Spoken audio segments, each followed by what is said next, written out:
Hey, have you ever felt like the ground just vanished beneath your feet? That's exactly what happened to me 2 years ago. I'd poured everything into my small bakery business. Countless nights, every penny I could scrape together, and dreams I'd held since baking with my grandma as a kid. Then, one rainy afternoon, it all came crashing down. I can still see it in my mind, like a flashback. The landlord sliding that eviction notice across the counter, the empty shelves where fresh bread once sat, and the last customer walking away. My voiceover haunts me even now, whispering, "How did I let this happen?" The shame was overwhelming. I'd let down my family, my small team, and myself. Bills stacked up like a tower I couldn't climb, and I avoided my reflection, unable to face the failure staring back. That night, I sat alone in the dark, the closed sign glowing faintly, tears blending with the rain, tapping the windows. It wasn't just the business collapsing. It felt like my whole identity shattered. But here's the truth I've come to realize. I'm not alone in this.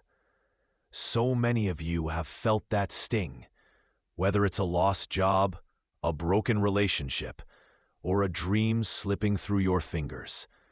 This is where my story starts, not where it ends. Failure isn't the final chapter. It's the beginning of something new. Stay with me as I show you how I climbed out, ready for what's next. Stick with me to see how that spark turned into a flame.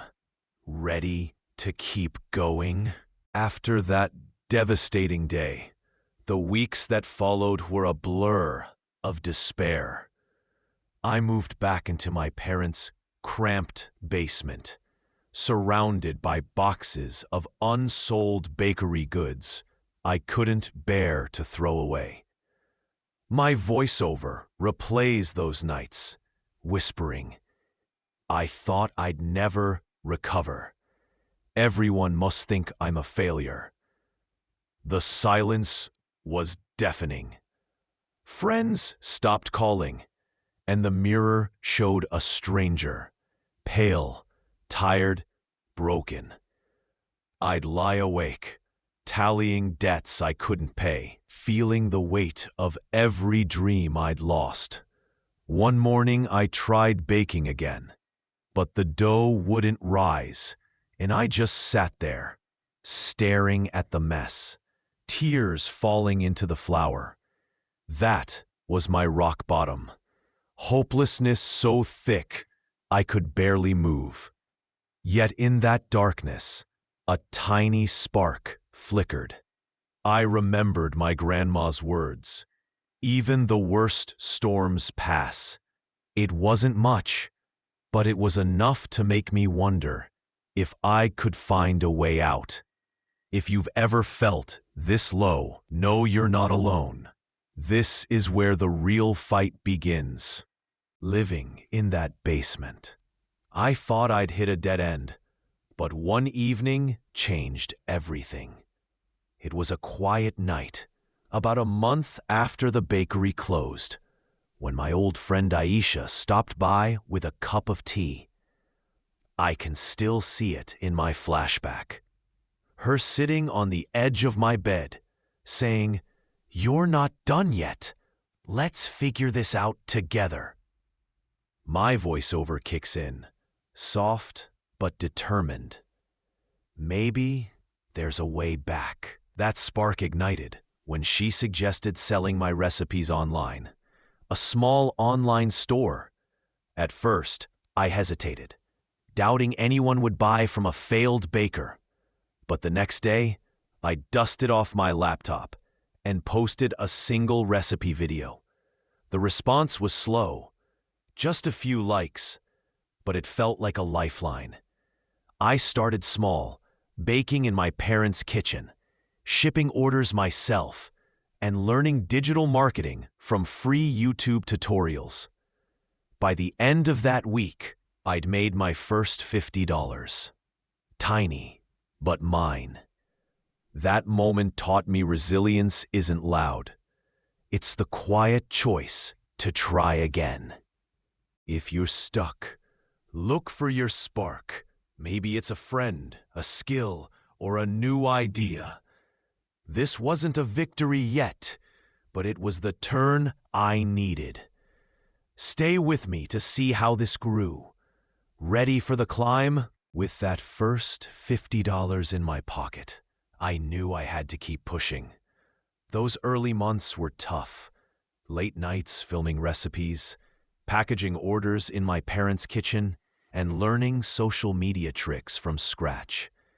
My voiceover reflects, I found strength in my scars, turning every mistake into a lesson. Orders trickled in, and I reinvested every cent into better equipment and a simple website. By month 6, I hit $500 a week, and the feedback started pouring in. People loved my grandma's recipes. I hired a friend to help, and we turned the garage into a mini bakery. Challenges, like shipping delays, tested me, but I learned to adapt, finding joy in solving problems. That resilience paid off when a local cafe ordered in bulk, pushing me past $2,000 a month. Every step felt like a victory, proving failure wasn't my end. If you're climbing your own mountain, know each effort builds your foundation. This journey's about persistence. Stick with me to see the triumph ahead. Ready to rise? Today, I stand in a space I never dreamed of. A thriving online bakery with a team of 5 and orders shipping worldwide. It all flashes back to that cafe order a year ago, when I delivered those pastries and saw my brand on their menu. Tears of pride, not pain. My voiceover swells with joy. Failure taught me grit, and hope fueled my comeback. I've learned resilience is about starting again. Adaptability turns setbacks into strengths, and community, friends, family are the anchors that keep us grounded. Only shadows melting into darkness. Customers lifts you up.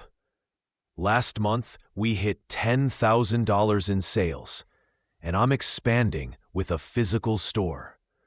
This isn't just a win. It's a new beginning.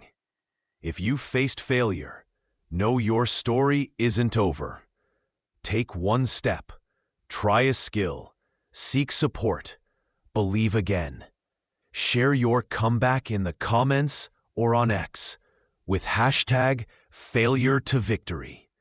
Let's inspire each other. This journey's yours too.